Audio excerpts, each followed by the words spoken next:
कर सकती है। मजदूर, व्यापारी, कर्मचारी, वकील व अन्य क्षेत्रों में लगे लोगों की समस्याओं का भी सही तरीके से निदान नहीं हो पाया। और आप लोगों को ये भी मालूम है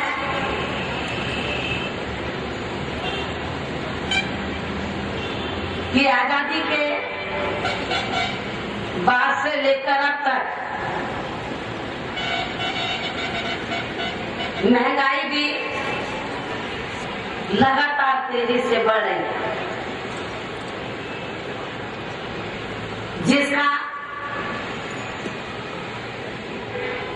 ज्यादातर बुरा प्रभाव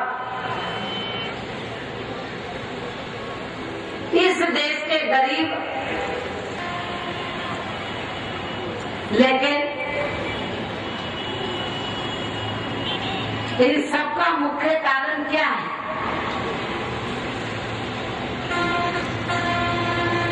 इसे भी आप लोगों को समझना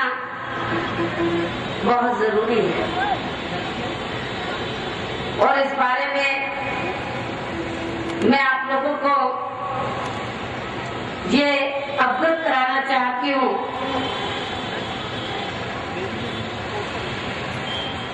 इन सब का मुख्य कारण हमारी पार्टी आजादी के बाद शुरू से लेकर अब तक ज्यादातर सत्ता यहाँ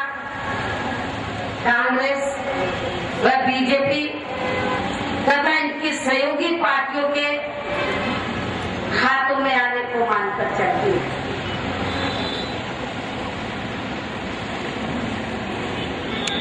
और ये इसलिए हमारी पार्टी मानकर चलती है क्योंकि ये सभी पार्टियां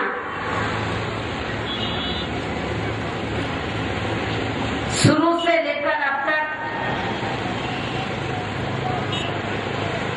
इस देश के बड़े बड़े पूंजीपतियों के आर्थिक सहयोग से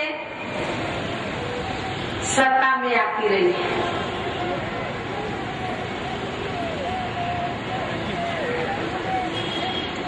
और आप लोगों को ये मालूम है कि जिसका नमक खाया होता है तो फिर उसका हलाल भी इन्हें करना पड़ता है।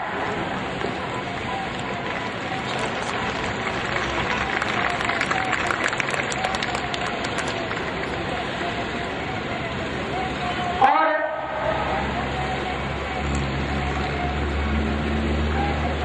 हकीकत ये है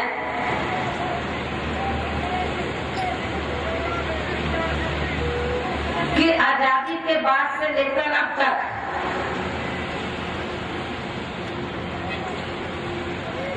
केंद्र और राज्यों में, आपके पंजाब में भी जो भी पार्टियां सत्ता में इधर आती रही हैं, जैसा कि मैंने आप लोगों को अभी बताया, ये सारी की सारी पार्टियां पूंजीपतियों के पैसे से सत्ता में आती रही है। और जब इलेक्शन होता है, चाहे पार्लियामेंट का इलेक्शन हो या असेंबली का इलेक्शन हो, तो इलेक्शन के दौरान ये पार्टियां अपनी पार्टी को सत्ता तक पहुंचाने के लिए पूंजीपतियों से पैसा लेकर तो पैसे को पानी की तरह बहाते हैं। चुनाव प्रचार में पैसे को पानी की तरह बहाती हैं और एक एक कैंडिडेट को चुनाव लड़ने के लिए पार्टी की ओर से काफी मोटी रकम भी उनको चुनाव लड़ने के लिए देती है। लेकिन बीएसपी ऐसा नहीं करती है।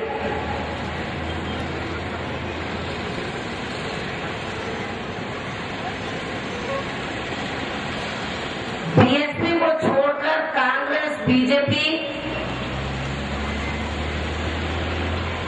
व इनकी जो भी सहयोगी पार्टियां हैं,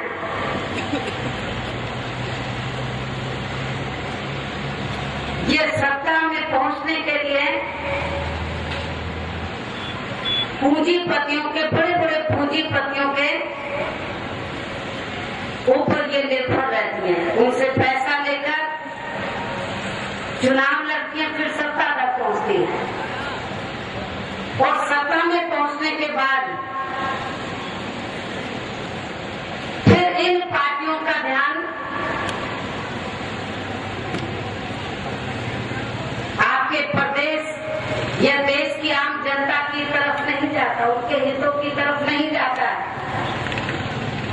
और तो बड़े बड़े पूंजीपतियों को फायदा पहुंचाने के लिए आर्थिक नीति तैयार करती है,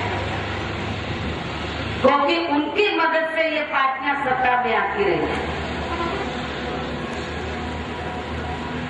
ये पार्टियां आप लोगों की गरीबी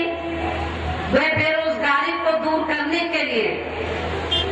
आर्थिक नीति तैयार नहीं करती है। ये पार्टियां आपके प्रदेश में, पूरे देश में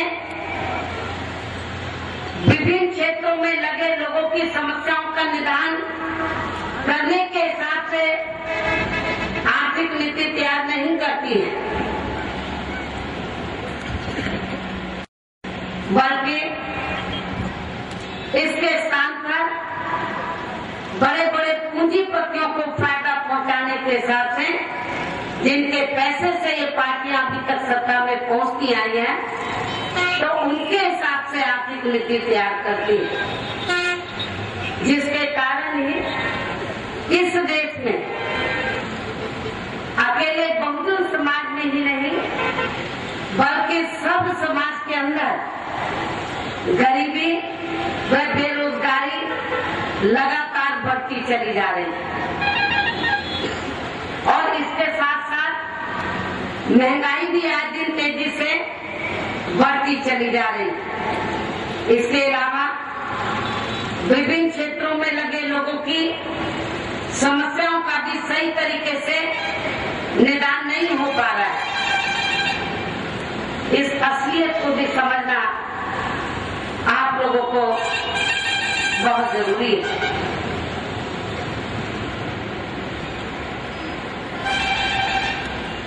इन सब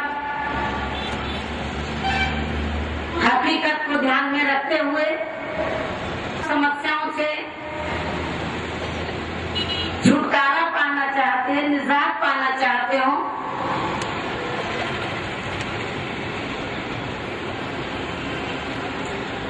तो फिर अब आप लोगों को कांग्रेस, बीजेपी व इनकी सहयोगी पार्टियों को किसी भी कीमत पर सत्ता में नहीं आने देना है। अपनी पार्टी अर्थात बहुजन समाज पार्टी को ही केंद्र व देश के सभी राज्यों में सत्ता में लाना होगा। एकमात्र एक ऐसी पार्टी है जो विरोधी पार्टियों की तरह पूंजीपतियों के आर्थिक सहयोग से नहीं, बल्कि अपनी पार्टी के कार्यकर्ताओं के आर्थिक सहयोग से सत्ता में आना चाहती है, ताकि हमारी पार्टी की सरकार के ऊपर जब भी हम सत्ता में आए तो हमारी पार्टी की सरकार के ऊपर किसी भी पूंजीपति का दबाव न हो सके। और ऐसी स्थिति में फिर हमारी पार्टी आजाद होकर सर्व समाज में से गरीब व बेरोजगार लोगों की गरीबी व बेरोजगारी को दूर करने और विभिन्न क्षेत्रों में लगे लोगों की समस्याओं का निदान करने के हिसाब से अपनी आर्थिक नीति तैयार करके यहाँ आप लोगों को खुशहाल बना सकती है। और इस बात का जीता जागता उदाहरण उत्तर प्रदेश में 4 बार बनी हमारी पार्टी की सरकार है। उत्तर प्रदेश में जब 4 बार हमारी पार्टी की सरकार बनी तो हमारी पार्टी पूंजीपतियों की मदद से सत्ता में नहीं आई, बल्कि पार्टी के कार्यकर्ताओं के आर्थिक सहयोग से सत्ता में आई। और सत्ता में आने के बाद तो हमारी पार्टी की जो आर्थिक नीतियां जो भी रही तो वो पूंजीपतियों के हिसाब से आप लोगों को देखने के लिए नहीं मिलेंगे, बल्कि उत्तर प्रदेश में जो सर्व समाज की समस्याएं हैं उनका निदान करने के हिसाब से हमारी पार्टी की सरकार ने 4 बार अपनी आर्थिक नीतियां तैयार पूंजीपतियों के हिसाब से नहीं, जिसके तहत ही हमने अपने 4 हुकूमतों के दौरान विकास व न्याय देने के मामले में वैसे तो सब समाज के हितों का पूरा ध्यान रखा है, लेकिन प्राथमिकता हमने पहले उन बहुजन समाज के लोगों को दी है जिनकी पूर्व की सरकारों में हर मामले में इनकी उपेक्षा हुई है, अर्थात इनकी सामाजिक एवं आर्थिक स्थिति में सुधार लाने की तरफ कोई खास ध्यान पूर्व की सरकारों ने उत्तर प्रदेश में नहीं दिया था। लेकिन हमारी पार्टी की सरकार ने उत्तर प्रदेश में सत्ता में आने के बाद तो बहुजन समाज के लोगों को प्राथमिकता देते हुए जिनकी पूर्व की सरकारों में उपेक्षा हुई थी तो इनकी सामाजिक एवं आर्थिक स्थिति में सुधार लाने के लिए देश में ये पहली बीएसपी की सरकार थी। तो जिस सरकार ने धन के अभाव में बड़ी नौकरियों में नहीं जा पाते थे, इस बात का भी हमारी पार्टी की सरकार ने पूरा ध्यान रखा और ऐसे बच्चों को बड़ी नौकरियों में भेजने के लिए हमारी पार्टी की सरकार ने सरकार की ओर से फ्री कोचिंग देने की भी व्यवस्था